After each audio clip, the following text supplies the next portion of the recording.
देखिए, आपने देखा पार्लियामेंट में हमारे मिनिस्टर जो हैं माइनॉरिटी के, उन्होंने वक्फ की बिल पेश की।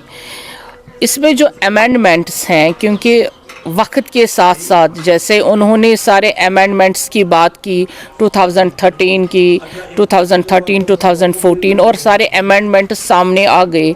इसमें मुझे लगता है कि ये वक्फ के लिए बहुत अच्छे अमेंडमेंट्स हैं। अभी इस पे बहस करना भी बाकी है, लेकिन जिस तरह से उन्होंने बताया कि वक्फ के पास इतनी प्रॉपर्टीज़ हैं, फिर भी हमारे मुसलमान भाई किस तरह से गरीब है, और हमारे पास हज़ारों कनाल अराज़ी है, उसके बाद भी हमारे मुस्लिम जो मेजॉरिटी है होमलेस है, लैंडलेस है।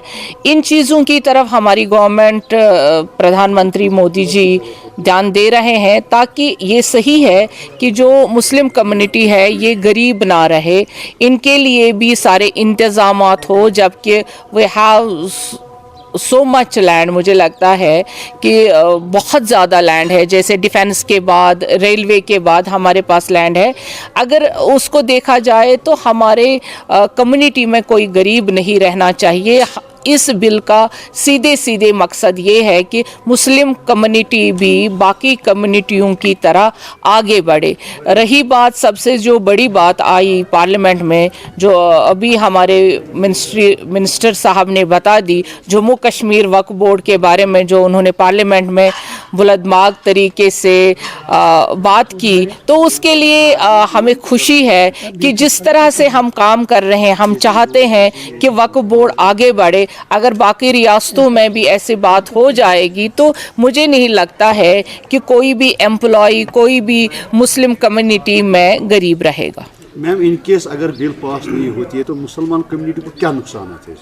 देखिए, ऐसा तो नहीं लगता है कि बिल पास नहीं हो जाएगी ना। इसमें जो हमेशा रहा है कि बिल अभी इन्होंने ये पास के लिए टेबल हो गई है।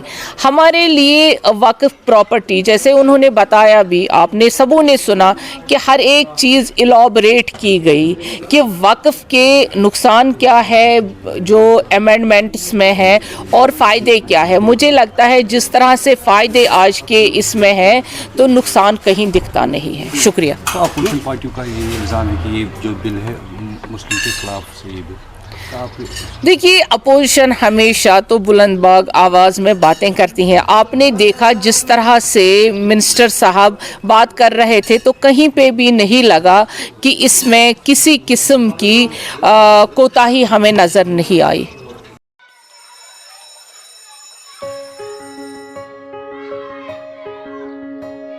Schools play a critical role in molding a child into a responsible and progressive global citizen. A good education empowers a child with infinite opportunities to discover and innovate. Over the past few decades, of all the innovations that have taken place all across the world, how many can India lay claim to? Perhaps not many. Rather than being pushed to master existing texts, students must be encouraged to learn, unlearn, and critically evaluate everything they observe through the formative years of their education. Shri Educare was formed out of a commitment to expand SEL's reach of providing quality Indian education. It is essentially engaged in setting up schools from preschool to K-12 at both national and international levels. Jammu Kashmir की खबरों के लिए जुड़े रहिए GK update के साथ।